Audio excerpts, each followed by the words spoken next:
एक ओर बदहाली का रोना है, नाकामियों की चीख है, तो दूसरी ओर सफलताओं का शोर भी सुनाई देता है।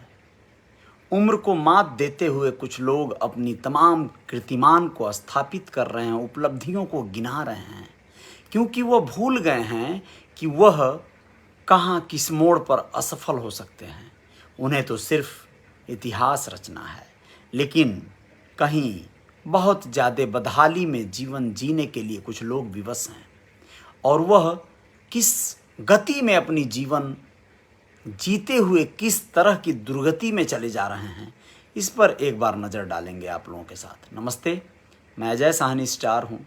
रियल रिपोर्टर न्यूज़ का आपका पेज है, आप सभी का स्वागत करता हूँ।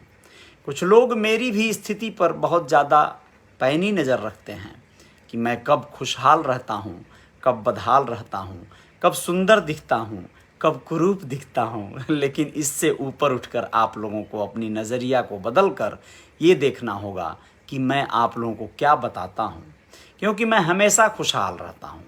कभी अगर कहीं कोई सिकन दिखती है आप सबको, तो वो शायद मुझसे ज़्यादा इस समाज के व्यथाओं से उसको बहुत ज़्यादा आप लोगों को लेकर डिस्टर्ब नहीं होना है। आप लोगों को बिहार लिए चलता हूँ एक ऐसी खबर पर, जहाँ पर मैं बताना चाहता हूँ कि बिहार बगहा एक स्थान है, वहाँ से 100 मज़दूर पलायन करते हैं, पुलवामा जाते हैं कश्मीर मज़दूरी करने। लेकिन वहाँ पर पिता पुत्र, जो उनका एक ही बेटा है, उन दोनों के साथ क्या हो रहा है, घटना वहाँ पर क्या घटित हो रहा है, इस बारे में जानकारी देना चाहेंगे। गोली लगी है उन दोनों को और वो घायल हैं, घायलावस्था में हैं। बाकी मज़दूर सहमे हुए हैं, घरों में कैद हैं। क्या है पूरी बात बताना ज़रूरी है, लेकिन ये भी बता दूं कि एक ऐसे व्यक्ति की कहानी भी बताऊंगा इसी खबर में। हरिहर सहनी नाम के बगहा के ही रहने वाले 65 साल की उम्र में मैराथन दौड़ के इस तरह के अनुभवी और इस तरह के व्यक्तित्व को, जिनको आप लोग नहीं जानते हैं, वो किस तरह का कीर्तिमान रच रहे हैं बताऊंगा। लेकिन पहले जानिए इस खबर को जो कश्मीर से आई है। बगहा से कश्मीर कमाने गए 2 मज़दूर आतंकियों के गोली का शिकार हो गए, जख्मी हो गए, घायलावस्था में इनका इलाज चल रहा है। दोनों जख्मी पिता पुत्र हैं। दोनों की पहचान चैतरवा थाना क्षेत्र के कोल्हुआ चौतरहा के सिकटौर गांव निवासी के रूप में हुई है।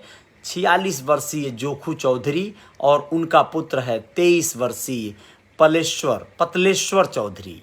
अब ये दोनों लोग जो है 7 मार्च को गांव के लगभग 100 लोगों के जत्थे के साथ कश्मीर कमाने गए थे। उन्हीं लोगों के साथ दोनों पिता पुत्र वहां पहुंचे और रविवार को शाम साथ में काम करने गए। लोगों को सूचना मिली कि दोनों पिता पुत्र को गोली लगी है। जैसे ही घटना गांव के लोगों तक पहुंची, पूरे गांव में दहशत का माहौल बन गया। इधर जोखू चौधरी की पत्नी का रो रो कर बुरा हाल हो गया है।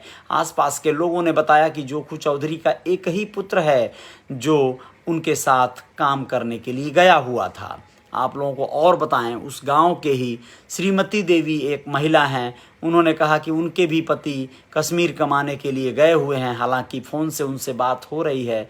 सभी लोग घर के अंदर कैद हैं, अपने आप को बंद करके सुरक्षित बैठे हैं। उन्होंने बताया कि हमें बाहर का पैसा नहीं चाहिए, हम तो नमक रोटी खाकर गुजारा कर लेंगे, लेकिन उनकी सकुशल वापसी हो जाए, यही भगवान से प्रार्थना करते हैं, ऐसा श्रीमती देवी का कहना है। जबकि आहत है उनका जोखू चौधरी का परिवार। आप लोगों को बताएं कि इस गांव से लगभग 70 परिवार के लोग रोजी रोजगार की तलाश में कश्मीर के पुलवामा गए हैं। जैसे ही इस घटना की सूचना मिली, सभी लोग अपना काम छोड़कर अपने स्वजनों के खैरियत के लिए फ़ोन पर तफ्तीश करने लगे। सबकी सूचना मिलने के बावजूद लोगों के यहाँ शाम का खाना तक नहीं बना। पुलवामा के लिजोरा इलाके में सोमवार दोपहर आतंकियों ने 2 मज़दूरों को गोली मार दी थी। दोनों को घायल अवस्था में पुलवामा के जिला अस्पताल में भर्ती कराया गया है, जहां दोनों की हालत अस्थिर बनी हुई है, ऐसा कहना है प्रशासन का। आप लोगों को बताना ज़रूरी है कि ये सारी जो चीज़ें चली आ रही हैं, सारी घटनाएं घटित हो रही हैं, इन सब के पीछे क्या है और क्या मकसद है आतंकी हमेशा हमला करते रहते हैं। पुलवामा काफ़ी संदिग्ध जगह है, मजदूरी करने के लिए लोग वहां जाने को विवश हैं। गरीबी और लाचारी उन्हें अपने गांवों से पलायन की ओर विवश कर रही है। यही सबसे बड़ा कारण है, राजनीति इसमें सबसे बड़ा कारण है। लेकिन इन खबरों से आप लोग दुआ करिए वो पिता पुत्र सकुशल अपने घर आ जाएं, स्वस्थ रहें और बाकी के लोग भी घर आएं, लेकिन उन्हें रोजगार तो मिले, वरना भूखों मर जाएंगे। भूखों मरने से बेहतर है आतंकियों की गोली खाकर मर जाएं। सोचिए, कश्मीर कोई कमाने जाने के बारे में सोच सकता है क्या, अगर उसके सामने विवशता न हो, मजबूरी न हो। यही हाल है वहाँ पे बगहा के इन लोगों का, जो मजबूरी बस वहाँ पर गए हुए हैं लोग। चलिए अब आप लोगों को एक सकारात्मक कहानी की ओर लेकर चलते हैं। बगहा के ही हरिहर सहनी ने पूरे बिहार में जिले का नाम रोशन कर दिया है दोस्तों। 65 वर्ष की उम्र में बिहार हाफ मैराथन दौड़ में प्रथम स्थान और पूरे देश में चौथा स्थान लाकर इस बात को उन्होंने साबित किया है कि उम्र किसी सफलता की मोहताज नहीं होती, अगर आपके अंदर जज्बा और लगन बरकरार है तो। हरिहर सहनी को जानने वाले शास्त्री नगर के लोग बताते हैं कि उन्हें बचपन से देखते आ रहे हैं, शुरू से ही लगन एवं मेहनत के साथ मुकाम हासिल किए हैं। यह बगहा के लिए ही नहीं, पूरे बिहार के लिए गौरव की बात है।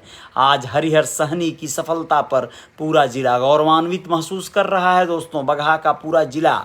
सहनी कहते हैं कि अब उनकी ओलंपिक में भाग लेने की तमन्ना है। सोचिए कितनी बड़ी सोच है। उम्र को मात देते हुए 65 साल के हरिहर सहनी कितनी बड़ी सोच रखते हैं। चंडीगढ़ में 24 मार्च को आयोजित टफ मैन मैराथन में 41 किलोमीटर की दौड़ में प्रथम स्थान प्राप्त कर चुके हैं। ये आज भी रोज 25 किलोमीटर की दौड़ लगाते हैं। सोचिए, हम लोगों को 1-2 किलोमीटर 4 किलोमीटर की यात्रा करनी हो तो मोटरसाइकिल से कम नहीं लेकर साधन जाते हैं, लेकिन जबकि हरिहर सहनी इस तरह के व्यक्ति हैं कि रोज आज भी 25 किलोमीटर की रनिंग करते हैं दोस्तों। हरिहर सहनी की ख्वाहिश है कि उम्र की इस दहलीज पर भी मैराथन दौड़ में वर्ल्ड रिकॉर्ड बनाएं। 65 से 70 साल के बीच ओलंपिक मैराथन में जाएं और वहां से गोल्ड मेडल जीतकर भारत का नाम ऊंचा कर सकें। उन्होंने कहा कि उनकी कोई विशेष डाइट नहीं है, घर में जो भी बना होता है उसे ही खाते हैं। कई मैराथन जीत चुके हैं। बताते चलें कि वर्ष 2019 में आयोजित टफमैन हाफ मैराथन में हरिहर ने 2.5 घंटे में 21 किलोमीटर की दौड़ पूरी की थी, जबकि इस हाफ मैराथन को पूरा करने का समय 3.5 घंटे का था, जबकि इन्होंने 2.5 घंटे में ही पूरा कर लिया था। वर्ष 2020 में हाफ मैराथन को निश्चित समय से पहले पूरा किए थे। ये 42 किलोमीटर लगाते हैं दौड़। सोचिए कितनी बड़ी बात है कि अगर उनको दौड़ने का पूरा दिया जाए अवसर तो 42 किलोमीटर की दौड़। सोचिए, हैरान कर देने वाली बात है। इनसे प्रेरणा लेनी चाहिए युवा पीढ़ी को और तमाम बच्चों को, जो लोग तमाम तरह के लापरवाही और एक्सक्यूजेस देते हैं, तमाम डाइट और साधनों को मिलने के बावजूद भी अपनी मंजिल को, अपने मकसद को नहीं छू पा रहे हैं। हरिहर सहनी सुबह 4 बजे उठकर तैयारी शुरू कर देते हैं। पहले 1 घंटे एक्सरसाइज करते हैं और इसके बाद रोजाना 25 किलोमीटर की दौड़ लगाते हैं। बताते हैं कि कई बार तो वह अपनी शारीरिक क्षमता को परखने के लिए 42 किलोमीटर की दौड़ भी लगाते हैं दोस्तों। हाफ मैराथन 21 किलोमीटर का होता है, 2.5 से 3 घंटे में पूरा किया जाता है, जबकि मैराथन 6 घंटे में पूरा करते हैं। यानी पूरा फुल मैराथन जो होता है वह 42 किलोमीटर का होता है, इसे 6 घंटे में पूरा करना होता है। तो ऐसे हैं हमारे हरिहर सहनी, जो कि बगहा बिहार के रहने वाले हैं, लेकिन आज उन पर पूरा जिला इतरा रहा है, गौरवान्वित हो रहा है। तो इनसे प्रेरणा मिलती है, ऐसे विभूतियों से। आप लोगों को बताना ज़रूरी है कि आप सबके बच्चों को भी जागरूकता आनी चाहिए, और आप सबके बच्चों में ही नहीं बल्कि आप लोगों में भी आनी चाहिए। आप जो चाहें वो कर सकते हैं, बस आपके अंदर वो जुनून, वो जज्बा हो, वो हौसला हो। वरना आप लोग सोच कर देखिए, ऐसे कई एक मिसाल हैं, कई क्षेत्रों में हैं। जिस क्षेत्र में आप चाहेंगे सफलता मिल जाएगी, बशर्ते आपके अंदर वो बात आ जाए कि आपको कब उठना है, कब सोना है, कितना कार्य करना है और क्या कार्य करना है, किस दिशा में कार्य करना है। जो चाहेंगे वो हासिल हो सकता है। आपके अंदर बस वो जुनून होना चाहिए। जुनून जिसके अंदर मर गया वो ख़त्म हो गया, उसके अंदर फिर खून की कमी आ जाएगी, उसके अंदर फिर वो सारी बीमारियां आ जाएंगी, वो समय से पहले ख़त्म हो जाएगा। जुनून को जिंदा रखिएगा। जय जयकार जारी रहेगी। बहुत बहुत शुक्रिया। कुछ और खबरों के साथ आते हैं। बहुत बहुत धन्यवाद आप सभी को। लक्ष्मण मंडल जी बहुत बहुत शुक्रिया। और आरव पटेल जी शुक्रिया धन्यवाद आपका। रमेश प्रजापति जी बहुत बहुत धन्यवाद। श्याम कुमार जी आभार। रामाश्रय राय जी शुक्रिया। विकास राज बहुत बहुत धन्यवाद। राम भुआल साहनी धन्यवाद जी आपका। संतोष कुमार शुक्रिया। सरवण चौहान जी बहुत बहुत आभार। बद्री साहनी जी बहुत बहुत शुक्रिया। एम साजिद अंसारी आभार आपका। शैलेश कुमार बहुत बहुत शुक्रिया दोस्त। उमाशंकर केवट जी आभार आपका। भीमसेन भीष्मा कुमार जी शुक्रिया। अशोक गुप्ता जी आभार। आप सभी मित्रों की जय जयकार होगी। और